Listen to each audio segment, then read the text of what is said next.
American and Nationalist Chinese turn. So with the Americans, I have $6 to spend. I do nothing with their turn. I bank all their money. The Chinese will purchase 2 infantry, and that is all they're going to produce. I'll put them off to the side for now. Okay, and we're doing 5 tech rolls since we have 5 major factories. I believe they all require a 7 to achieve, so I'm going to roll them from one across the other. So advanced artillery with a 1. That's a favor. This is advanced mechanized. I believe that's a 12. Yeah, that's a 12, so that's a success. This is another 7. It is long-range aircraft. It misses. And wartime economy. A 9, so it succeeds. And improved shipyards. A 1, so misses. I believe, yeah, improved shipyards. That's what that one's called. Okay, so 2 out of 5's not too bad. I think this is where some of the poor luck came to. I think you guys had all the nice luck. Okay, there's a bunch of restrictions for the Americans, so if I do something wrong, let me know. I'm going to just consolidate all my fleet in Sea Zone 30 up here. So I'm going to grab a tile, and essentially all this fleet will go there from Panama. It'll go up here, as well as these fellows, and these fellows. All in Sea Zone 30. I will organize this a little bit later. This light armor will move 2 spaces up here. Well, I could actually even rail it out there, and this fellow will come up to New York as well. That is it for those guys. Oh, well, one guy should probably stay here just in case those German cruise liner, if they end up coming over here for some odd reason and try to make a landing in America, it might be worthwhile keeping some fellows out and present. Okay, we will move on to the east coast. So I know one of the limitations on the east coast is you cannot move any Pacific ships. So those will all stay where they're at. The only thing that moves is this tactical bomber comes down to San Francisco. Okay, the KMT Nationalist Forces. So this one's a tough one.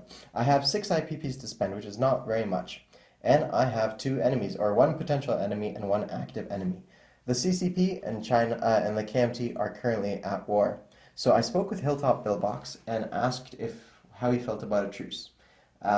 He said that he needs to consolidate forces anyways. He's going to work on some of these warlords.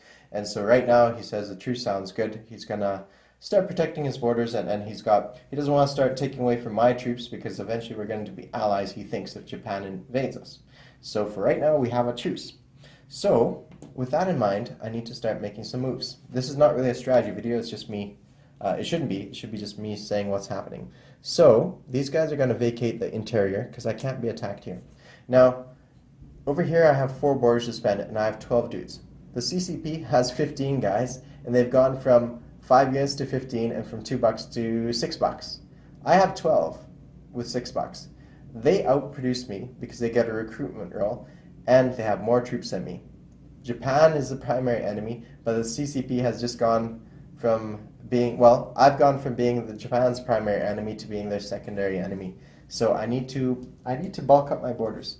Japan has sufficient troops to drop off 8 land units, 3 aircraft, and also hit me with 3 tactic bombers and 3 fighters. So if I leave 4 units here, 4, 4, and 4, by absenting these ones, I could still be defeated in detail. With the shore bombardment, with the land units, with the aircraft, one of these territories will be wiped. So I don't want them to wipe me out. I need to preserve my strength, and as best as possible, I need to survive the war. So those militia moved into this territory. This territory is not worth anything to me, and if I hold on to it, and if I have units here and the CCP do decide to attack, they will wipe me out. They have 5 units here that could attack, plus this one here. So I am going to withdraw from that position. And I expect that they're going to take this. Now, what I don't want them to take is Shantung, which is why I wanted to sign that truce, because I need this money here. And the CCP also need me in the game as well. They need me collecting that income. So after threatening them with violence if they take this territory, I am withdrawing to Nanking. Because, again, with 4 infantry here, and 8 infantry from Japan if they decide to attack, plus the shore bombardment, plus their aircraft attacking. There's 6 aircraft, 8 infantry, and the up to 8 shore bombardments they can do. They can wipe whichever territory they want to off the map. So I'm moving these fellows here. because at least the double casualties may scare them off sufficiently. And that's it. So if the CCP take this, they break the truce, and, well, that's understandable. I hope they don't, because I need the $2 to stay in the game. And if the CCP take it, well, then they're dirty rascals, aren't they? And also, if they take it, they're exposing themselves to a Japanese assault, because now the Japanese will be having 3 borders will be CCP and only 2 will be mine, and mine are better protected. So we'll see how they feel. If the CCP do not march into here, and the Japanese do strike into this position, well, regardless, if they march 1 militia into here and the Japanese do strike, we'll have them surrounded. we'll have these forces all around, and there's nothing, they can't get away from us then, right?